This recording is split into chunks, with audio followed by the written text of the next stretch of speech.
on va réduire le chômage si on a de la croissance, on va faire plein de choses avec la croissance.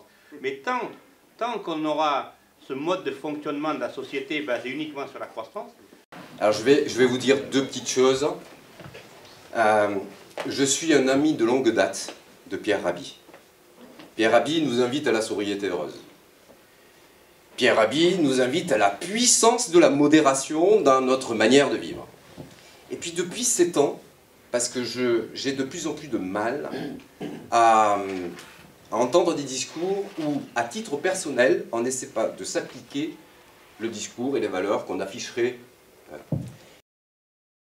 Alors j'ai essayé de dire, mais comment je pourrais vivre autrement? Comment je peux continuer à manger tout en étant cohérent avec mes valeurs et ma démarche? Et donc, je privilégie les circuits courts. Je vais voir des paysans.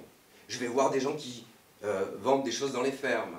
Je préfère faire mes courses au magasin paysan de Cornebarieux, hein, plutôt que ou aller au marché avec des petits producteurs, que d'aller, malheureusement, au futur méga-centre commercial Val Tolosa, qui est le modèle que nous récusons tous, consciemment ou inconsciemment.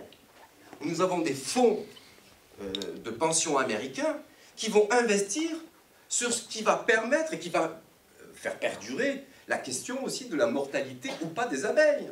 Il faut quand même qu'on le sache, ça.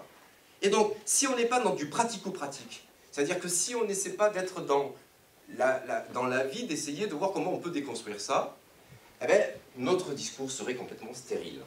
Donc, vous questionnez quelque chose qui est de l'ordre... Alors, le mot décroissance, hein, accroissance, décroissance, Serge Latouche l'utilise comme un mot obus, pédagogique, pour interpeller les consciences. Moi, je me dis qu'effectivement, il faut changer de modèle. Et je n'ai pas forcément de solution. Mais le modèle des coopératives m'intéresse beaucoup plus que les multinationales. Voilà, si vous me demandez si aujourd'hui la finance permet la vitalité des abeilles, je vous dirais non, elle participe d'une certaine manière à financer des choses que nous récusons aussi. Donc voilà, il y a à déconstruire un certain nombre de choses, à être cohérent, et il n'y a pas de vérité révélée. Il n'y a que de la recherche pour essayer de voir comment je peux continuer à vivre dans de bonnes conditions, tout en maintenant, je dirais, la vie sur Terre. Je ne peux que remercier tous ces passionnés qui savent qu'aujourd'hui, l'humanité est en danger, et que la biodiversité est en danger, que la question de l'abeille, si elle est effectivement sentinelle de l'environnement, il n'en reste pas moins vrai qu'elle est sentinelle simplement de la vie. Elle est sentinelle de la vie parce qu'elle vient questionner un modèle de production, un modèle agricole qui, de mon point de vue, est complètement révolu. Donc, il faut changer de cap. Changer de cap, mais ça ne peut se faire à dose, je dirais, homéopathique dans un premier temps.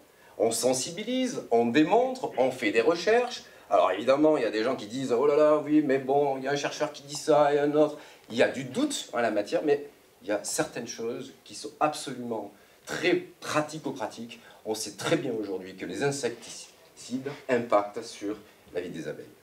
Et donc, il y a des décisions politiques très courageuses à prendre. Interdiction totale des insecticides en ville, et j'ai envie de dire partout, puisque ça vient questionner le modèle de la production agricole. Et si on questionne le modèle agricole, il va de soi qu'il faut qu'on essaie d'imaginer d'autres manières de produire la question de l'alimentation. L'alimentation, on dit souvent qu'il faudrait revivifier les cultures vivrières, et dans le même temps, on regarde, on constate que beaucoup d'agriculteurs continuent, je dirais, dans une espèce de logique d'agri-manager au détriment de la biodiversité. Donc il faut quand même se le dire, des espèces de contradictions dans les discours, il y a des décisions courageuses, et en même temps, il reste tant à faire. Force est de constater aussi qu'aujourd'hui, on continue à utiliser des pesticides, même en ville. Même en ville. Je ne sais pas si vous avez déjà constaté des camions qui se baladent. Alors, ils vous disent, c'est pas du Roundup. Non. C'est la même molécule. Et je vois souvent, et j'ai pris des photos, je suis allé voir les agents, je leur dis, mais arrêtez et surtout revendiquez le fait qu'il faut utiliser d'autres produits.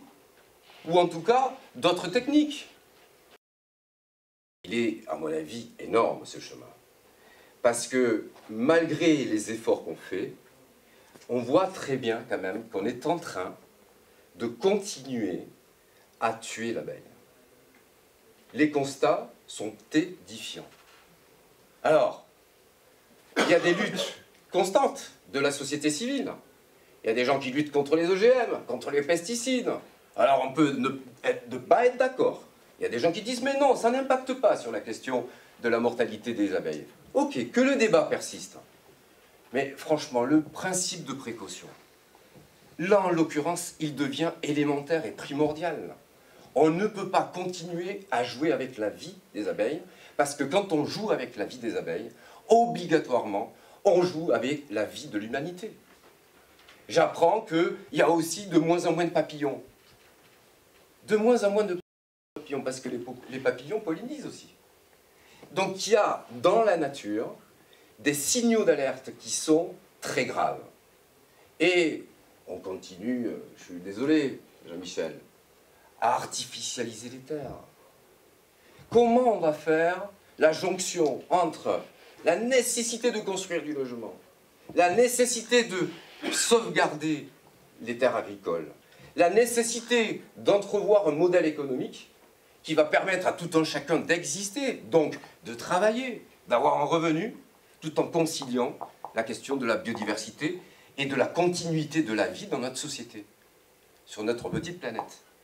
Qu'est-ce que je mets en place en termes de démocratie pour que votre syndicat, par exemple, puisse réellement avoir une véritable voix dans la décision qu'un politique doit prendre?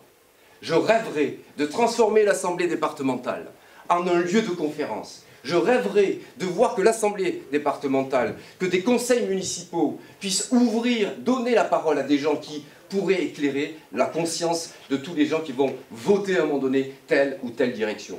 Donc ça veut dire qu'il faut qu'on réforme aussi la question démocratique sur tous nos territoires. Je vais m'arrêter là et je vous remercie de votre écoute.